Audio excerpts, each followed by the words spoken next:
ఒకదాని వెంట ఒకటి జరుగుతున్న పరిణామాలతో అక్కడ కూటమి నేతల మధ్య కుంపట్లు బయటపడుతున్నాయి. తాజాగా సబ్ రిజిస్ట్రార్ కార్యాలయం కేంద్రంగా పేలుతున్న మాటల తూటాలు కదిరిలో రాజకీయ వేడి పెంచాయి. ఇంతకీ అక్కడ ఏం జరుగుతోంది?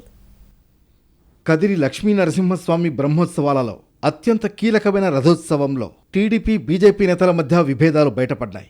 స్వార్థ రాజకీయాల కోసం చివరికి దేవుణ్ణి కూడా వాడుకుంటున్నారని టీడీపీ నేతలపై బీజేపీ నేతలు ఫైర్ అయ్యారు. అయితే కూటమిలో ఎలాంటి వివాదాలకు చోటు లేదని, కొందరు ఛోటా లీడర్ల వల్లే ఇలా జరుగుతోందని క్లారిటీ ఇచ్చారు. అలాగే విష్ణువర్ధన్ రెడ్డి కంటే ఇక్కడ బీజేపీలో పార్థసారథి లాంటి బలమైన వ్యక్తులున్నారని, కూటమిగా సఖ్యతగానే ఉన్నాయని మెసేజ్ ఇచ్చారు. ఇదే సమయంలో విష్ణువర్ధన్ రెడ్డి చేసిన కామెంట్స్ సంచలనంగా మారాయి. కదిరి సబ్ రిజిస్ట్రార్ కార్యాలయ అధికారులపై ఆయన కలెక్టర్కు ఫిర్యాదు చేయడం చర్చనీయాంశంగా మారింది. ఇక్కడ చాలా అక్రమాలు జరుగుతున్నాయని, దాని వెనుక టీడీపీ నాయకులు ఉన్నారనేది విష్ణువర్ధన్ రెడ్డి వాదన. రిజిస్ట్రేషన్ వాల్యూ తగ్గించి ప్రభుత్వ ఖజానాకు భారీగా గండి కొట్టారని ఏకంగా కలెక్టర్కు ఫిర్యాదు చేశారు.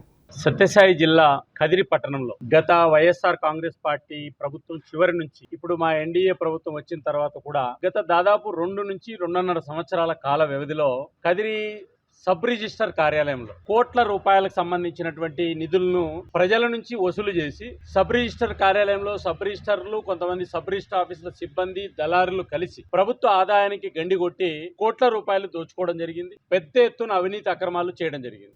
అయితే విష్ణువర్ధన్ రెడ్డి ఎవరి మీద ఫిర్యాదు చేశారన్నది స్పష్టత లేదు.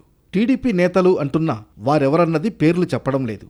మొత్తానికి ఇప్పుడు విష్ణువర్ధన్ రెడ్డి చేసిన ఆరోపణలు ఎవరి గురించి అన్న చర్చ కదిరిలో జోరుగా సాగుతోంది.